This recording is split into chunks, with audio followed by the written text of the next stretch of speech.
Date याद नहीं है, लेकिन इतना पता है कि हम ट्रेन से वापस आ रहे थे।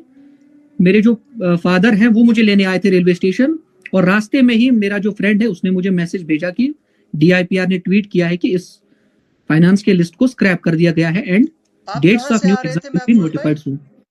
हम प्रोटेस्ट करके आ रहे थे श्रीनगर से, मैं ट्रेन से वापस आ रहा था एंड मेरे फादर जो है वो मुझे पिक करने के लिए आए थे। ओके। और रास्ते में ही पता चला, मतलब घर पहुंचने से पहले ही we got to know that list has been scrapped and अब नए सिरे से एग्जाम होगा, इस एग्जाम मतलब इस पोस्ट के लिए।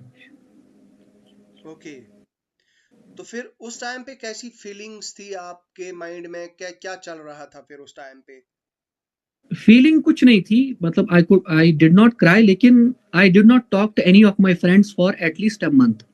मेरे फ्रेंड्स कॉल कर रहे थे, मैसेज कर रहे थे ऑन व्हाट्सएप वगैरह कर रहे थे, कॉल कर रहे थे, एसएमएस कर रहे थे, लेकिन फॉर वन कंप्लीट मंथ मैंने किसी से बात नहीं की है, किसी से भी नहीं। ऐसा नहीं है कि मतलब कुछ मैंने ऐसा रोया वगैरह, बट हाँ मतलब कहने के लिए कुछ नहीं था किसी, मतलब कोई कॉल करता मैं पिक नहीं करता था, because I was out of, वो कहते ना, आई रैन आउट ऑफ वर्ड्स। मेरे पास कहने के लिए कुछ नहीं था, आई वॉज स्पेल बाउंड कि कभी हिस्ट्री में, मतलब जेकेएसएसबी की हिस्ट्री में अभी तक मतलब एलिगेशन लगी हैं किसी रिक्रूटमेंट पे, लेकिन ऐसा सिरे से किसी लिस्ट को स्क्रैप नहीं किया गया था।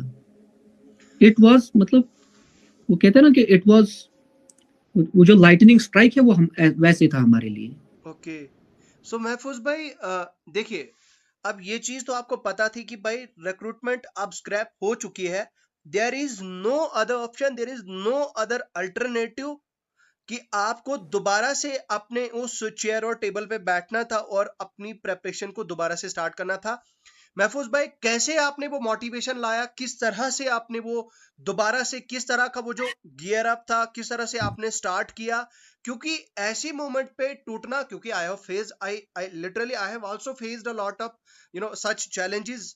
मैंने यूपीएससी सीडीएस के एग्जाम्स दिए हैं, मेरे सेक्शनल कट ऑफ एक एक दो दो नंबर से नहीं क्वालिफाई हुए हैं। मैंने एसएसबी इंटरव्यूज दिए हैं महफूज भाई, एसएसबी इंटरव्यूज में मेरा क्वालिफाई नहीं हुआ है। मैं समझ सकता हूं कि क्वालिफाई ना होना और क्वालिफाई होने के बाद फिर वो पूरा स्क्रैप हो जाना, मैं इस पूरे मतलब ये जो ट्रेजेडी है, इसको इसको मैं ट्रेजेडी ही कहूंगा, इस ट्रेजेडी को मैं पूरे समझ सकता हूं।